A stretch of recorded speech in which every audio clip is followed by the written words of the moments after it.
నెల్లూరు జిల్లా కావలి రైతు బజార్లో చౌక ధరలకే కందిపప్పు బియ్యం అందించే కార్యక్రమాన్ని ఎమ్మెల్యే కావ్య కృష్ణారెడ్డి రిబ్బన్ కత్తిరించి ప్రారంభించారు.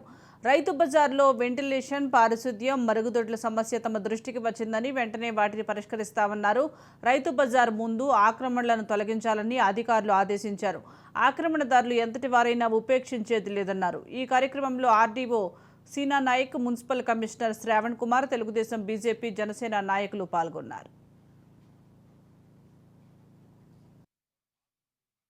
రైస్ మిల్లర్స్ అసోసియేషన్ తరఫున రాష్ట్ర ప్రభుత్వం యొక్క ఆలోచన మేరకు రైతు బజార్ కేంద్రంలో లైవ్ స్టాక్ అంతా కూడా అమ్ముతున్నారు. కూరగాయలు, వాటికి తోడుగా కూడా కూరగాయలు కొనేటువంటి వాళ్ళందరికీ కూడా అందుబాటులో ఉండే విధంగా కందిపప్పు, రైస్ కూడా అందిస్తే కూరగాయలు కొనడానికి వచ్చినటువంటి వాళ్ళకి రైస్ కూడా కొనుక్కోవడానికి అవకాశం ఉంటుందని, తద్వారా కావలిలో ఉన్నటువంటి రైస్ మిల్లర్స్ కూడా ఎక్కడికో ఎక్స్పోర్ట్ చేసేదానికంటే కూడా కొంతమేర ఇక్కడ వాళ్ళకు కూడా బిజినెస్ చూపించాలన్న ఆలోచనతో రాష్ట్ర ప్రభుత్వం తీసుకున్నటువంటి ఒక విధానంలో ఈరోజు రైతు బజార్ లో ఈ రైసు, పప్పు దినుసులు అనే కార్యక్రమానికి ఈరోజు శ్రీకారం చుట్టడం జరిగింది.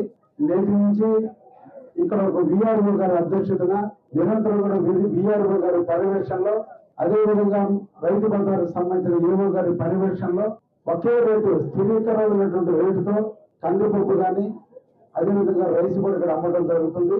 కూరగాయలు రోజుకు ఒక రేట్లు ఉన్నప్పటికీ కూడా ఈ రెండు రేట్ల మటుకు ఒకటే ప్రభుత్వం నిర్ణయించిన రేటు ప్రకారం అమ్మటం జరుగుతుంది. కాబట్టి అందరూ కూడా కావలి నియోజకవర్గంలో ఉన్నటువంటి ప్రజలందరూ కూడా దీన్ని సద్వినియోగం చేసుకుని తక్కువ ధరకే బియ్యం కావచ్చు, కందిపప్పు దొరుకుతుంది. కాబట్టి రైతు బజార్ని సద్వినియోగం చేసుకోండి అని చెప్పి సందర్భంగా అందరినీ కూడా తెలియజేస్తున్నా.